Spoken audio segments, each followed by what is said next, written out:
If you try to convert traffic, whether you're selling or you're recruiting, I want you to pay attention here because the streets of Astoria, Oregon are going to teach you a lesson. So here I was walking down the street yesterday and there are plenty of shops, lots of stuff crying out for my attention that says, hey, come buy my stuff. And how many of you have gotten an ad or you've been spammed? And that's what people entered in with. They said, come buy my stuff. Let me recruit you. Let me sell you. Well, here's a place I stopped at yesterday and I'm going to attempt to recreate what exactly happened here.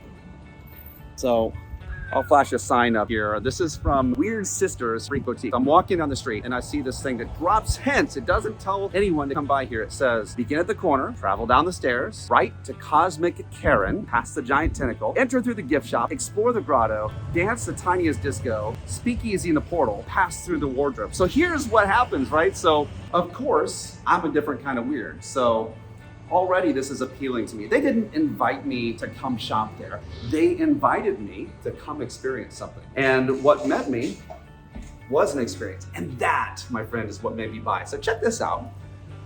Went down these stairs here. So you go down the stairs and up the way. The cool thing is that when you invite someone to buy, what you're doing is you're speaking selfishly. And you're telling them what you want for you from them. So most people, when they sell, they actually sell from a selfish perspective. They're saying, hey, let me give you something. But here at the Weird Sisters Freak Boutique, they say, let me give you an experience. And that makes the purchase irresistible. Of course, you have to buy something from here, right? Right. So there's absolutely nothing here that you need. But there's a lot of stuff you want. I disagree with you. I needed, when I was done with this, and I'll take you on the journey in a moment, I needed to have the, this is a tentacle pin. I told her that she needs to call the pinnacle because it's a pin. Yeah, it should be the pinnacle, right? Coffee cups, I got a couple things while I was here. The point is it's irresistible because you made me feel something. You made me feel something. So we come through here. I'm gonna give a little tour. Is that okay? Oh, absolutely. Awesome. You come through here and, they built this cave. Are you kidding me? Handmade cave. You're starting to see inside the brains of the person who put this place together. It's a little bit weird. I know. It's a little bit different. I know. But you've never seen anything like this. I promise you. So you're going through the cave. Here we are in the cave, complete with stalactites and stalagmites. And this is really cool. And remember the clues, right? You go into the world's tiniest disco. So here we go.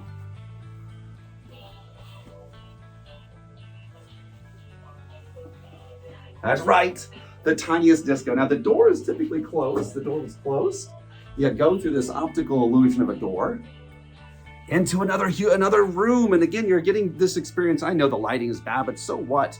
You're getting an amazing experience. This room is a little bit creepy and you have all kinds of interesting things that are in here. Again, as the nice guy back there told us, completely unnecessary, but totally cool.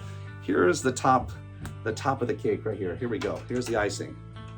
Remember the last clue, through the wardrobe. So you open up the wardrobe and look at this. Look at this.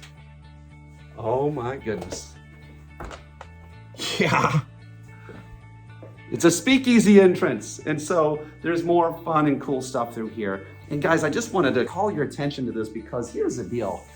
If we would be less selfish in what we do, if we would actually look to give people an experience, what happens is we become irresistible. And I know we have to have automation. I know we have to have sometimes a mass approach. But my question to you is this: from what you're doing, how much of that have you put yourself into? Are you an empty suit, or are you showing up in a way that shows that you are different, that shows that you're irresistible? Now, you might be resistible by some. I guarantee you, not everybody followed the little treasure map that was left out there on the road, but I did. And by the time I'd followed 3 or 4 steps, I'm wondering what's next. And because I'm wondering what's next, they broke my pattern. Guys, pattern interrupt. They took me out of the normal thing that I was used to. Took me out of the dumb tchotchke shops and all of the things that people want to sell you. They took me out. And by the way, I bought some dumb things here, but they mattered to me. I bought them because it connected me with something that I wanted to feel about myself. all of this weird and fun, intriguing, mysterious experience. It told me about me. And so, of course, I have to have a coffee mug. Of course, I had to get a weird pin because every time I pick that up, I'm going to think about my experience here and the power that it gave me. So as you're recruiting, you may or may not, or recruiting, hiring, selling, whatever it is that you're doing, you may or may not want to put a speakeasy in what you're doing. I'm going to close that wardrobe. You may or may not want to create the world's smallest disco, right?